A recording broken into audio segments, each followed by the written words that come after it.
Že v sobotu sme odohrali zápas na pôde Lehody Potáčnikom a či to bol pre teba, nebol jednoduchý zápas, bol to tvoj prvý zápas ako hlavný tréner, tak ako by si hodnotil možno výkon? Tak výkon by som rozdielil na 3 fázy. Úvod zápasu z našej strany veľmi zlý, paradoxne sme skorovali.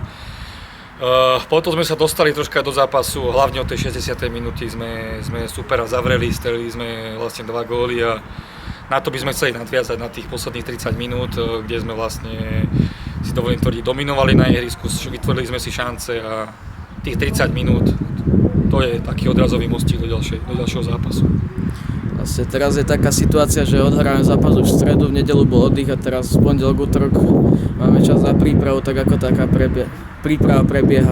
Tak, príprava vlastne bola hlavne o regenerácii síl, kde sme vlastne potrebovali rýchlo zregenerovať a štandardne sme sa pripravovali, venovali sme sa sebe, supera sme neriešili, je to o nás a verím, že sme nachystaní zajtra a 3 body ostanú v Púchove.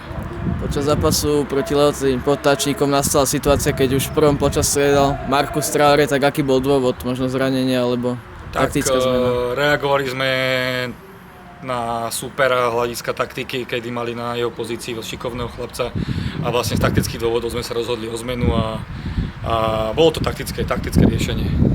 Tak vlastne už v stredu potrebujeme 3 body, tak ako sa na tento zápas pripravíte, aké čakáte nasadenie od vašich hráčov?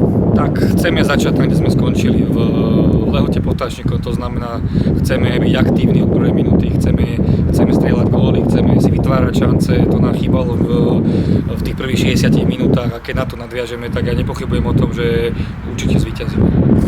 Tak prajem veľa šťastia, veríme, že možno aj v strede týždňa čo najviac divákov dojde na tento zápas. Ďakujem.